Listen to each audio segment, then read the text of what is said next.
Cosmo health நேயர்கள் அனைவருக்கும் வணக்கம். இன்னைக்கு நம்ம கூட போகர் ஆரோக்கியாலயிலேருந்து டாக்டர் நர்மதா நம்ம கூட இருக்காங்க. இன்னைக்கு நிகழ்ச்சியில் இன்ஃபர்டிலிட்டி பற்றி நிறைய விஷயங்கள் அவங்க கிட்ட கேட்டு தெரிஞ்சுக்கலாம். வணக்கம். வணக்கம். எப்படி இருக்கீங்க? சூப்பராக இருக்கேன். ஓகே. இன்னைக்கு நிகழ்ச்சியில் குழந்தையின்மைக்கான மருத்துவ முறைகள் என்னெல்லாம் இருக்குது நம்ம ஹாஸ்பிட்டலில் அப்படின்றத பற்றி நம்ம பார்க்க போகிறோம். குறிப்பாக இன்ஃபர்டிலிட்டிக்கான ட்ரீட்மெண்ட் அப்படின்னு நம்ம ஸ்டார்ட் பண்ணும்போது ஆண்களுக்கு என்ன மாதிரியான ட்ரீட்மெண்ட் தேவைப்படும், பெண்களுக்கு என்ன மாதிரியான ட்ரீட்மெண்ட் தேவைப்படும்? இப்போ ஜென்ரலாக பார்த்தீங்கன்னா நம்ம இன்ஃபர்டிலிட்டின்னு எடுக்கும்போது மெயின் வந்து நம்ம லேடிஸ் தான் எடுப்போம், விமன். ஏன்னா அவங்க தான் வந்து ப்ரெக்னென்சி கேரி அவுட் பண்ண போகிறாங்க, அந்த 10 months ஃபுல்லாக இது பண்ண போகிறாங்க. ஸோ இப்போ வந்து ஜென்ரலாக 2 பேர்த்துக்குமே பேசிக் டெஸ்ட் எல்லாமே கொடுத்துருவோம். சப்போஸ் மேலுக்கு வந்து ஸ்பெர்ம் கவுன்ஸ்லேயோ இல்லை அவங்களோட அந்த குவாலிட்டியில் ஏதாவது ப்ராப்ளம் இருக்குது அப்படின்னா அவங்களுக்கு வந்து நம்ம பாடி கூல் பண்ணுறதா இருக்கட்டும், இல்லை ஆயுர்வேதிக் மெடிசன்ஸ்லாம் அவங்களோட ஸ்பெர்ம் கவுன்ஸ் இன்க்ரீஸ் பண்ணுறதா இருக்கட்டும், அந்த மொட்டிலிட்டி இன்க்ரீஸ் பண்ணுறதா இருக்கட்டும், வர்மா டச்லாம் கொடுத்து அவங்க சர்க்குலேஷன் அந்த மாதிரிலாம் கொடுப்போம். மெயினாக லேடிஸ் பார்க்கும்போது அவங்களுக்கு வந்து இப்போது இந்த பிரச்சனையே பார்த்தீங்கன்னா அவங்களுக்கு ஒன்று ஒரு ஓவர் ஒபிசிட்டியாக இருப்பாங்க, இல்லை பிசிஓடி ப்ராப்ளம் இருக்கும், இல்லை ஃபைப்ராய்டு, இல்லை தைராய்டு ப்ராப்ளம். ஸோ இந்த மாதிரி ஹார்மோன் ரிலேட்டட் இஷ்யூஸ் தான் நிறையா இருக்கும். ஸோ அப்போ வந்து ஃபஸ்ட்டு அவங்களோட ஹார்மோன்ஸ் எல்லாம் வந்து நம்ம நார்மல் பண்ணணும். ஹார்மோன்ஸ் நார்மல் பண்ணோன்னா அவங்களோட பாடி நார்மலாக இருக்கணும். ஸோ அப்போ ஜென்ரலாக பேசிக்ஸ்லேருந்து, அதாவது அவங்களோட வைட்டல்ஸ்லேருந்து, அவங்களோட பாடி வெயிட்லேருந்து, ஸோ அந்த மாதிரி தான் நம்ம ஸ்டார்ட் பண்ணுவோம். ஓகே. இங்கே அவங்களுக்கு ட்ரீட்மெண்ட். ஓகே. இதில் வந்து மேஜர் ப்ராப்ளம் எல்லாத்துக்கும் முக்கிய காரணம் அப்படிங்கிறது வெயிட் கெயினால அப்படின்னு நம்ம சொல்லலாம். இந்த வெயிட் கெயினால பிரெக்னன்சி எப்படி வந்து தள்ளி போகுது? வெயிட் கெயினால பார்த்தீங்கன்னா இப்போ ஜென்ரலாக ஒருத்தவங்க வெயிட் கெயின் ஆகுறாங்க அப்படின்னா அவங்களுக்கு ஃபேட் டெபாசிட்ஸ் அதிகமாக இருக்கும். அதுவும் மெயினாக லேடிஸ்க்கு பார்த்தீங்கன்னா அப்டாமினல் ஏரியாவில் தான் ஃபேட் டெபாசிட்ஸ் அதிகமாக இருக்கும். ஸோ அப்போ அங்கே டெபாசிட் அதிகமாக அவங்களுக்கு வந்து சம்டைம் வந்து லேடிஸ்க்கு இன்சுலின் ரெசிஸ்டன்ட் ஆகவும் வாய்ப்பு இருக்குது. சில லேடிஸ்க்கு வந்து சுகர் ப்ராப்ளம் அந்த மாதிரி வரும். சில பேர்த்துக்கு என்ன ஆகும்னா பிசிஓடி ப்ராப்ளம். அது என்னென்னா உங்களுக்கு சர்க்குலேஷன் சரியாக போகாது. நம்மளோட யூட்ரஸ் பகுதியில் வந்து அவங்க வெயிட் கெயின் ஆகும்போது அவங்க சரியாக ஒரு எக்ஸசைஸில் இல்லை, அவங்களுக்கான டயட் இல்லை, கொஞ்சம் ஜங்க் ஃபுட்ஸ் அந்த மாதிரி தேவையில்லாத டயட்லாம் அதிகமாக எடுத்துக்கிறாங்கன்றப்போ ஸோ அப்போ அவங்களுக்கு வந்து நார்மலாக நடக்கக்கூடிய அந்த மென்சுரல் ப்ராசஸே தடைப்பட ஆரம்பிக்கும். ஸோ அப்போ என்ன ஆகும்னா நம்ம நார்மல் லைஃப் ஸ்டைல் இல்லாத பொழுது அதுலேயும் சில பேர் வந்து நைட் டியூட்டிஸ், இப்போல்லாம் ஐடி கம்பெனியில் நைட் டியூட்டிஸ் அதிகமாக பார்க்குறாங்க. ஸோ அப்போ என்ன ஆகும்னா அந்த ஜென்ரல் அந்த நம்ம பாடியோட அந்த அலாரம் கிளாக்கே மாறிடுது. ஸோ அப்போ என்ன ஆகும்னா நம்ம அந்த கிளான்ஸ் எல்லாம் வந்து அது சுரக்க வேண்டிய ஹார்மோன்லாம் சரியாக சுரக்காதனால அந்த மென்சுரல் ப்ராப்ளம்ல ஸ்டார்ட் பண்ணி அதுலேருந்து அப்படி கண்டினியூஸாக மெயின் பேசிக் கம்பல்சரியாக நமக்கு வந்து ஒபிசிட்டி தான். ஸோ அந்த எங்கெங்கெல்லாம் நமக்கு ஃபேட் ஸ்டோரேஜ், அதுக்கப்புறம் எங்கெல்லாம் சர்க்குலேஷன் தடையாகுதோ அப்படியே அதில் சுற்றி இருக்கிற அந்த உறுப்புகள் எல்லாமே நமக்கு தடைப்படுது. ஓகே. இப்போ நிறைய பேருக்கு வந்து ஆல்ரெடி ஒரு குழந்தை இருக்கும், 2வது குழந்தைக்கு ட்ரை பண்ணும்போது அவங்களுக்கு அதுக்கான வாய்ப்புகள் வந்து அமைஞ்சிருக்காது. இதற்கான காரணங்கள் என்ன? ஃபஸ்ட்டு பேபின்றப்போ உங்களுக்கு பார்த்தீங்கன்னா ஜென்ரலாக அவங்க பிறந்ததுலேருந்தே அவங்க பாடியில் சேர்த்து வச்ச ஒரு எனர்ஜி, அவங்களோட ஒரு ஹெல்த் நல்ல ஒரு ஹெல்த்தியாக இருந்திருப்பாங்கன்னு வச்சுக்கோங்களேன். இப்போது ஓரளவுக்கு நல்லாவே ஹெல்த் மெயின்டைன் பண்ணியிருப்பாங்க. அந்த ஃபஸ்ட்டு பேபின்னு வந்ததுக்கப்புறம் ஒரு லேடிஸோட மைண்ட் செட் என்ன ஆயிருதுன்னா நம்ம குழந்தை பார்க்கணும், நம்ம வீட்டை பார்க்கணும், க்ளீனிங் பார்க்கணும், இல்லை ஃபினான்ஸ் பார்க்கணும். ஸோ அந்த மைண்ட் செட் ஆயிடுறாங்க. ஸோ அப்போ ஜென்ரலாக இப்போ வந்து ஒரு குழந்தை பிறந்துருச்சுன்னா ஒரு ஃபீடிங் மதராக இருக்கட்டும், நார்மலாக எடுக்கிற ஃபுட்டை விட அவங்களோட நியூட்ரிஷன் லெவல் எல்லாமே டபுள் டைம்ஸ் அதிகமாகும். ஸோ ஆனால் அந்த டைமில் தான் அவங்க இன்னும் லோவாக எடுத்துப்பாங்க. இப்போ ஜென்ரலாகவே நம்ம ஒரு யங்காக இருக்கோம், இப்போ தான் நியூலி மேரிட் ஆர் அன்மேரிடாக இருக்கணும் அப்படின்னா டெய்லி ஒரு ஃப்ரூட் சாப்பிட்றோம், ஜூஸ் குடிக்கிறோம். இதுக்கெல்லாம் வந்து ஃபீடிங் மதராக இருக்கட்டும், அதுக்கப்புறம் அவங்க குழந்தைய ஸ்கூலுக்கு அனுப்பும்போது அவங்களுக்கு டைம் இருக்காது. ஸோ அவங்க வந்து டைம் இருந்தாலுமே அவங்க வந்து அவங்களோட பாடி கான்சென்ட்ரேட் பண்ணிக்க மாட்டாங்க. ஸோ அப்போ நைட் தூக்கம் கன்ஃபார்மாக அவங்களுக்கு கெடும். ஏன்னா பேபியை வந்து 2 hours ஒன்ஸ் ஃபீட் பண்ணணும், இல்லை 3 hours ஒன்ஸ் ஃபீட் பண்ணணும். சில பேர் வந்து ஒரு ரொட்டீனில் வந்து அதை சேஞ்ச் பண்ணிடுறாங்க, அந்த குழந்தையோட தூக்கத்தை வந்து நைட் ஃபுல்லாக தூங்குற மாதிரி ரெடி பண்ணிடுறாங்க. சில பேர் வந்து அவங்க கூட சேர்ந்து அடாப்ட் ஆகி அந்த குழந்தைகளும் நைட்டு 1 மணி 2 மணி வரைக்கும் முழிச்சிட்டு இருக்காங்க, பேரண்ட்ஸும் முழிச்சிட்டு இருக்காங்க. ஸோ ஃபஸ்ட்டு பேசிக்காக அந்த ஸ்லீப்லேயே அவங்களோட பாடி வந்து டேமேஜ் ஆயிடுது. ஏன்னா நைட்டு வந்து நம்ம கம்ப்ளீட்டாக ஒரு 8 hours அப்படி தூங்கி எந்திரிக்கிறோம் அப்படின்னா தான் ஜென்ரலாகவே நம்ம பாடியோட இம்யூனிட்டியே நம்ம பாடியில் இருக்க செல் டேமேஜஸ் எல்லாமே ரெடி பண்ணிடும்.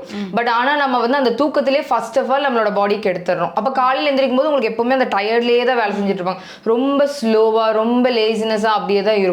அது இல்லாமல் அந்த டெலிவரி முடிஞ்சோன்னா பார்த்தீங்கன்னா உங்களுக்கு ஹீமோகுளோபின் லெவல் ஜென்ரலாகவே கொஞ்சம் கம்மியாகும். அது பேபி ஃபீடிங் எடுக்கும்போது மில்க் வழியாக உங்களுக்கு ஜென்ரல் ப்ரோட்டீனாக இருக்கட்டும், கால்சியமாக இருக்கட்டும், அயனாக இருக்கட்டும், நம்மளோட எல்லா நியூட்ரிஷனுமே நல்லா போயிட்டுருக்கும். ஸோ அப்போ அந்தளவுக்கு நீங்கள் ஹெவியாக ஒரு நியூட்ரிஷியஸ் ஃபுட்டாக இருக்கணும். நம்ம ஒரு 2 பிளேட் 3 பிளேட் சாப்பாடு சாப்பிடுங்கிறது அது ஒரு இம்பார்ட்டன்ட் கிடையாது. அந்த பிளேட்ல எவ்வளோ நீங்க நியூட்ரிஷன் ஃபில் பண்றீங்க. ஸோ மார்னிங்லேருந்து நைட்டுக்குள்ளே எத்தனை டைம்ஸ், இப்போ ப்ரெக்னன்சினா இந்த டைம்ல ஜூஸ் குடிக்கிறோம், இந்த டைம்ல ஃபுட் எடுக்கிறோம், எல்லாம் பார்த்து பண்றோம். ஆனா இதே ஒரு ஃபீடிங் மதரா இருக்கட்டும், ஒரு 3 டைம்ஸ் ஃபுட் எடுக்கிறது ஒரு பெரிய விஷயமா இருக்கும். ஐயோ குழந்தை பார்க்கணும், வீட்டை பார்க்கணும், அந்த மாதிரி ஒரு மைண்ட் செட்ல ஈவன் அவங்கள கேர்டேக் பண்றவங்க கூட அவங்களுக்கு அந்த அளவுக்கு ஒரு நியூட்ரிஷியஸ் ஃபுட்டா கொடுக்க மாட்டாங்க. ஸோ அதனால நம்ம அந்த ஒரு லேக் ஆகுறதுனால தான் நமக்கு இந்த பிரச்சனை வருது. ஓகே, இந்த செகண்ட் இன்ஃபர்டிலிட்டிக்கான ரீசன் நீங்க சொல்லியிருந்தீங்க. இப்போ முதல் குழந்தைக்கே நாங்க ட்ரை பண்ணோம் அப்படின்னு சொல்லும்போது நிறைய பேரும் பெரும்பாலும் நம்ம பார்க்கறது என்னன்னா ஸ்பெர்ம் கவுண்ட் கம்மியா இருக்குது அப்படின்றது தான் சொல்றாங்க. அதுக்கு நேச்சுரோபதியில என்ன மாதிரியான மருத்துவ முறைகள் இருக்கு? இப்போ ஜென்ரலா ஸ்பெர்ம் கவுண்ட்ஸ் கம்மியாகுது அப்படின்னாலே அவங்க லைஃப் ஸ்டைலில் கொஞ்சம் சேஞ்சஸ் இருக்குன்னு அது நம்மளோட மெயின் திங்காக நம்ம சொல்கிறோம். அதாவது அவங்க ஜென்ரலாக ஒரு ஃபுட்டு எடுக்கிறாங்க. இப்போ வந்து என்னன்னா நம்ம நார்மலாக வீட்டில் சமைச்சு சாப்பிட்டாலே அதுவே டயட்ன்றாங்க நிறைய பேர். இப்போ மார்னிங் என்ன சாப்பிட்றேன்னு கேட்டால் நான் இட்லி தோசை சாப்பிடுவேன், மதியம் சாப்பிட்டா நான் கொஞ்சம் காய் எடுத்துவேன், சாம்பார் குழம்பு ரசம் அந்த மாதிரி சாப்பிடுவேன், நைட்டு வந்து ஏதாவது ஒரு டிஃபன் சாப்பிடுவேன். ஸோ அதில் நமக்கு நியூட்ரிஷன் கவர் ஆயிடாது. எப்போ வேணாலும் நான் வெஜிடேரியன் எடுத்துக்கிறாங்க. பட் அதுவுமே வந்து கரெக்டான அந்த குக்கிங் அந்த மாதிரி அவங்க பண்ணுறது இல்லை. ஃபுல்லாகவே வந்து அந்த மசாலா ரொம்ப ஸ்பைசியாக இல்லை எண்ணெயில் பொரிச்சு ஸோ அந்த மாதிரி தான் சாப்பிட்றோம். எதுவுமே ரொம்ப ஹெல்த்தியாக எடுத்துக்கிறது இல்லை. ஸோ அப்போ அந்த ஃபுட்டுலேயே மெயினாக பார்த்தீங்கன்னா நமக்கு அது நிறைய லேக் ஆகுது. ஸோ அப்போ நம்ம என்ன பண்ணணும்னா ஒரு டயட் ஃபாலோ பண்ணணும். ஒரு ஜென்ரலாக நம்ம ஒரு ஹெல்த்தி டயட் ஃபாலோ பண்ணிட்டு ரெகுலராக அவங்க பாடி கூலிங்காக வச்சுக்கிறதுக்காக அட்லீஸ்ட் ஒரு வீக்லி ஒன்ஸ் ஆகுது ஒரு ஆயில் பாத். நம்ம முன்னாடியே ஆயில் பாத் பற்றி நம்ம நிறைய பேத்துக்கு தெரியும். பட் ஆனால் அட்லீஸ்ட் வீக்லி ஒன்ஸ் அது மேலாக இருக்கட்டும் ஃபீமேலாக இருக்கட்டும் ஒரு கோகோனட் ஆயிலுக்குள்ளே கொஞ்சம் கேஸ்டர் ஆயில் மிக்ஸ் பண்ணி ஹோல் பாடி, தலைக்கு வந்து தேங்காய் எண்ணெய் இல்லை விளக்கெண்ணெய் எடுத்துக்கலாம், பாடியில் வந்து தேங்காய் எண்ணெய் விளக்கெண்ணெய் 2 மிக்ஸ் பண்ணி கூட போட்டுக்கலாம். ஸோ இந்த மாதிரி weekly once full body apply பண்ணிவிட்டு ஒரு 20 மினிட்ஸ் ஊற வச்சுட்டு நீங்கள் சுடுதண்ணியில் குளிக்கணும். அதெல்லாம் வந்து மார்னிங்லேயே முடிச்சிடணும், ஆஃப்டர்நூனுக்கு அப்புறம் பண்ணக்கூடாது. ஸோ இந்த மாதிரி வீக்லி ஒன்ஸ் ரெகுலராக பண்ணிட்டு வந்தீங்கனாலே உங்கள் பாடி ஹீட் நிறைய உங்களுக்கு குறைய ஆரம்பிக்கும். நம்ம கிட்ட இந்த இன்ஃபர்டிலிட்டி வர பேஷண்ட்டுக்கு ஜென்ரலாக நான் கொடுக்குற ஒரு அட்வைஸ் என்னன்னு பார்த்தீங்கன்னா ஹிப் பாத். அது வந்து பயங்கர எஃபெக்டிவாக இருக்குது. ஈவன் அவங்களுக்கு வந்து நிறைய டைம்ஸ் ட்ரை பண்ணி ஐயூஏ ட்ரை பண்ணி ஃபெயிலியர் ஆனவங்க கூட ஒரு 6 மந்த்ஸ் இல்லை 3 மந்த்ஸ் கண்டினியூஸாக ஹிப்பாத் டெய்லியுமே அந்த பீரியட்ஸ் டைமில் மட்டும் பண்ணக்கூடாது.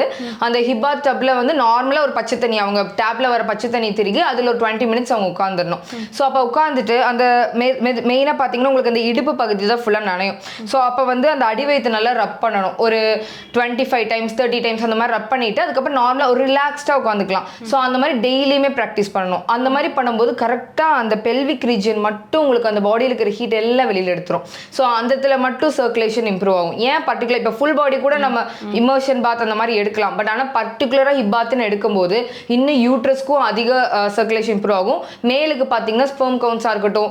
இப்போ நார்மலாக நமக்கு அந்த ஸ்பெர்ம்கே நம்ம அந்த டெம்பரேச்சர் நம்ம சொல்கிறோம் இல்லையா, இவ்வளோ டெம்பரேச்சருக்குள்ளே அது உயிர் வாழும். இதுக்கு மேலே போயிடுச்சுன்னா அப்படியே இதாயிரும். ஸோ அப்போ அதை மெயின்டைன் பண்ணணும்னா நம்ம பாடி ஹீட்டை கம்பல்சரியாக மெயின்டைன் பண்ணணும். ஓகே. ஸோ இந்த மாதிரி நீங்கள் ரெகுலராக ஒரு இப்போ பார்த்துட்டு இருக்கவங்க கூட ரெகுலராக டெய்லி ஒரு 20 மினிட்ஸ் ஹிப் பாத் ஒரு 3 மந்த்ஸ் ட்ரை பண்ணி பாருங்க.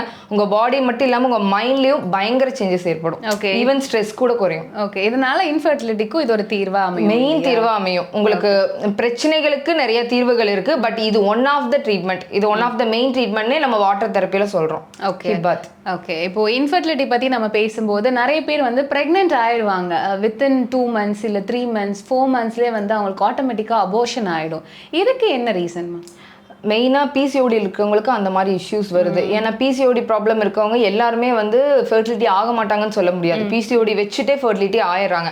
பட் ஆனால் வந்து நமக்கு அந்த டைமில் பார்த்தீங்கன்னா அந்த குழந்தையை சேவ் பண்ணுறதுக்கு ப்ரொஜெஸ்ட்ரான் ஹார்மோன் ரொம்ப இம்பார்ட்டண்ட்டாக தேவைப்படுது. ஆனால் பிசிஓடி இஷ்யூ இருக்கவங்களுக்கு அந்த ப்ரொஜெஸ்ட்ரான் ஹார்மோன் சரியாக சுரக்காது.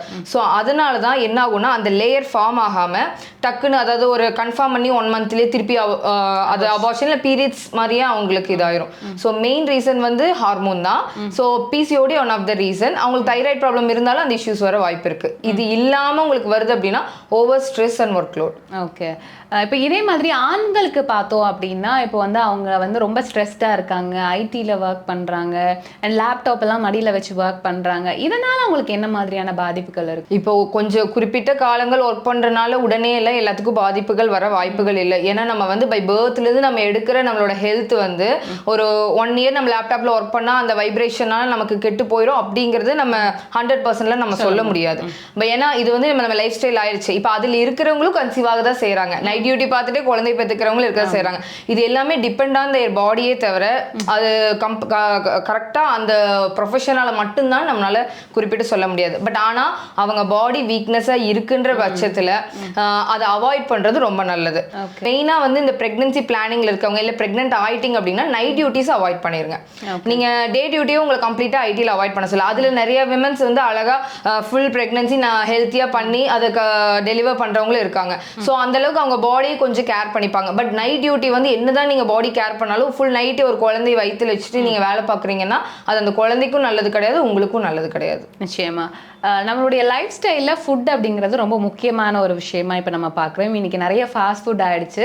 ஸோ இந்த மாதிரி நேச்சுரலாகவே வந்து கன்சீவ் ஆகணும் அப்படின்னு நினைக்கிறவங்க என்ன மாதிரியான உணவு முறைகளை எடுத்துக்கணும், என்ன மாதிரியான விஷயங்களை அதிகமாக எடுத்துக்கிறது ஒரு ஹெல்த்தியான ப்ரெக்னன்சிக்கு ஹெல்ப் பண்ணும்? அட்லீஸ்ட் ஒரு நாளைக்கு ஒரு 2 வெஜிடபிள் 2 ஃப்ரூட், இல்லை ஒரு ஃப்ரூட் கூட ஓகே. ஒரு ஃப்ரூட் 2 வெஜிடபிள் 100% அவங்க ரெகுலராக ஃபாலோ பண்ணணும். நீங்கள் வந்து ஃபுல் டயட் வந்து எல்லாத்தினாலையும் ஃபாலோ பண்ண முடியாது. ஏன்னா நிறைய அவங்களுக்கு அடிஷ்னல் வேலை நிறையா இருக்கும். ஆனால் அட்லீஸ்ட் கொஞ்சம் ராவா அட்லீஸ்ட் இருக்கிறத எடுத்து அப்படியே சாப்பிட்லாம்ல. ஸோ அந்த மாதிரி டெய்லி ஒரு குக்கும்பர் எடுத்து, குக்கும்பர்லேயே உங்களுக்கு நல்ல கூலிங் ஆகும் பாடி. ஸோ அதில் ஈஸி தான், நமக்கு ரொம்ப சீப்பாகவும் கிடைக்குது. டக்குன்னு போகிற வெளில அப்படியே எடுத்து ஒன்று கடிச்சு சாப்பிட்டு போயிடலாம். ஸோ அந்த மாதிரி ஏதாவது அது கூட அடிஷ்னலாக ஏதாவது ஒரு ஃப்ரூட் எடுத்துக்கலாம். அப்புறம் டெய்லி சாப்பிடும்போது 2 வெஜிடபிளாக எடுத்துக்கோங்க. வீக்லி அட்லீஸ்ட் ஒரு 3 to 4 டைம்ஸ் ஆகுது உங்களோட வெஜிடபிளில் ஒன் ஆஃப் த வெஜிடபிளில் கீரை வரணும். ஏன்னா வந்து மெயினாக ஃபர்டிலிட்டிக்கு ஒரு ஸ்பெர்ம் கவுண்ட்ஸ் ஆகட்டும், ஒரு எக்கு குவாலிட்டியாக இருக்கட்டும், க்ரோத்தாக இருக்கட்டும், நமக்கு கீரையை தவிர வேற எதுவும் அந்த அளவுக்கு கொடுக்கவே முடியாது. ஸோ அதை நம்ம சுத்தம் பண்ணுறதுக்கு நம்ம யோசிக்கிறோம், ஒரு 10 minutes எக்ஸ்ட்ரா ஆகும், அவ்வளோதான். ஒரு 2 பேருக்கு சமைக்கிறது நமக்கு அவ்வளோ டைம் இது எடுக்க போகிறது இல்லை. அட்லீஸ்ட் அதை இப்போ யாருக்கு ரொம்ப இம்பார்ட்டன்ட், இப்போ நமக்கே தெரியும் ஹஸ்பண்ட் ஒய்ஃப்ல அவங்க ஒருத்தர் மட்டுமாவது அட்லீஸ்ட் ட்ரை பண்ணி எடுத்துக்கலாம். ஸோ சமைக்கிறது நைஸ்னா 2 பேர் சமைச்சு சாப்பிடலாம், ஒன்றும் ப்ராப்ளம் இல்லை. ஸோ அந்த மாதிரி அட்லீஸ்ட் வீக்லி த்ரைஸ் ஆகுது. அதில் வந்து ஒரு நாளாவது முருங்கைக்கீரை எடுத்துக்கலாம். மீதி எந்த கீரை வேணாலும் நீங்கள் சாப்பிடலாம், இதுதான் சாப்பிடணும் அதான் இல்லை, எல்லா கீரையுமே நல்லது தான். ஸோ அது கூட வந்து டெய்லி ஒரு கேரட் சாப்பிட்றது, ஒரு வெள்ளரிக்காய் சாப்பிட்றது, ஏபிசி ஜூஸ் அந்த மாதிரி குடிக்கிறது. ஏபிசி ஜூஸ் வந்து அயன் கண்டென்ட்டுக்கு மட்டும் இல்லாமல் உங்களுக்கு பாடியில் இன்னும் நிறைய ஆன்டி ஆக்சிடென்ட்ஸாக இருக்கட்டும், இம்யூனிட்டியாக இருக்கட்டும், ஜென்ரலாகவே அது நல்லா ரைஸ் பண்ணும். ஸோ அப்போ இந்த மாதிரி ஃபுட்லாம் ஃபாலோ பண்ணி நட்ஸ் ரெகுலராக எடுத்துக்கோங்க. நட்ஸ் வந்து இப்போது சில பேர் ரெகுலராக சாப்பிட்றாங்க, சில பேர் சாப்பிட்றதில்ல. சில பேருக்கு ஒரு டவுட் இருக்கும், நாங்கள் நான் வெஜிடேரியன் சாப்பிட்றோம், நட்ஸும் சாப்பிட்டா வந்து கொலஸ்ட்ரால் இன்க்ரீஸ் ஆயிருமா அப்படின்னு சொல்லிட்டு. அப்படி ஒன்று கிடையவே கிடையாது. ஏன்னா நட்ஸ் வந்து நீங்கள் ராவா எதுவும் ஃப்ரை பண்ணாமல் நீங்கள் ஒரு டைம் ஆஃப் ஸ்நாக்காக எடுக்கும்போது அது கம்ப்ளீட்டாக ஒரு ப்ரோட்டீன் டயட்டாகவும் குட் கொலஸ்ட்ரால் தான் பாடியில் இன்க்ரீஸ் ஆகும். ஸோ அதெல்லாம் அதிகமாக எடுக்கும்போது உங்களுக்கு ஃபர்டிலிட்டிக்கு நல்லாவே ஹெல்ப் பண்ணுது. அவாய்டு மட்டும் நீங்கள் கொஞ்சம் யோசிச்சு வச்சுக்கணும், லைக் ஜங்க் ஃபுட்ஸு, அதுக்கப்புறம் சும்மா ஆயிலி ஸ்நாக்ஸாக சாப்பிட்டுட்டு இருக்கிறது.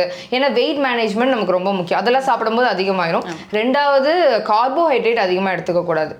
எனி ஏதாவது ஒரு டைம் ஆகுது ஒரு ஃபைபர் அதிகமாக இருக்க மாதிரி ஒரு மில்லட்டாக இருக்கட்டும், இல்லை வெறும் ஃப்ரூட் டயட்டாக இருக்கட்டும், அந்த மாதிரி ஏதாவது ஒரு டைம் செலக்ட் பண்ணிக்கோங்க. மேக்ஸிமம் அது வந்து மார்னிங் இல்லை ஆஃப்டர்நூன் செலக்ட் பண்ணிக்கோங்க. ஓகே, இன்ஃபர்டிலிட்டி பற்றி நம்ம நிறைய விஷயங்கள் பேசிகிட்டு இருக்கோம். அதில் நம்மளுடைய ஹாஸ்பிட்டலில் இன்ஃபர்டிலிட்டி அப்படின்னு வரக்கூடிய கப்பலுக்கு என்ன மாதிரியான ட்ரீட்மெண்ட் ப்ரொசீஜர்ஸ் எல்லாம் கொடுக்குறீங்க மேம்? இப்போது ஜென்ரலாக பார்த்தீங்கன்னா நாங்கள் கப்பிள்ஸாக தான் வர சொல்லுவோம். யாராவது ஒருத்தருக்கு ப்ராப்ளம் இருக்கா அவங்க மட்டும்தான் ட்ரீட்மெண்ட் பண்ணணும் அப்படிங்கிற விஷயம் இதில் இருக்கவே கூடாது. ஏன்னா இப்போ வந்து இது வந்து 2 பேருமே சேர்ந்து ரெடி ஆனால் தான் ஒரு ஹெல்த்தி ப்ரெக்னென்சி வரும். ஸோ அப்போ ப்ராப்ளம் இருக்கா இல்லையோ 2 பேருமே டயட் ஃபாலோ பண்ணணும், 2 பேருமே எக்ஸசைஸ் பண்ணணும், 2 பேருமே லைஃப் ஸ்டைல் ஃபுல்லாக ஃபாலோ பண்ணணும். நம்ம வாயில் என்ன தான் நம்ம கவுன்சிலிங் கொடுத்தாலும் அவங்க வீட்டில் ஃபாலோ பண்ண மாட்டாங்க. ஸோ இங்கே வந்து நாங்கள் ஜென்ரலாக பார்த்தீங்கன்னா உங்களுக்கு ஒரு 21 days அட்லீஸ்ட் ஒரு 10 days ஸ்டே பண்ண சொல்லுவோம். ஸோ அந்த 10 days ஸ்டே பண்ணும்போது அவங்க லைஃப் ஸ்டைல் ஃபுல்லாக, அதாவது காலையில் எந்திரிக்கிறதுலேருந்து, ஏன்னா ஜென்ரலாக காலையில் சீக்கிரமாக எந்திரிச்சு ஒரு 1 hour நீங்கள் ரெகுலராக யோகா பண்ணணும். யோகா வந்து இந்த இதில் மெயின் ரோல் ப்ளே பண்ணுது. ரெகுலராக 1 hour யோகா நீங்கள் பண்ணிட்டு வரீங்கன்னா எந்த மெடிசன்ஸுமே இல்லாமல் ஒரு 6 months ஒரு பிசிஓடி கூட நீங்கள் கம்ப்ளீட்டாக சரி பண்ண முடியும்.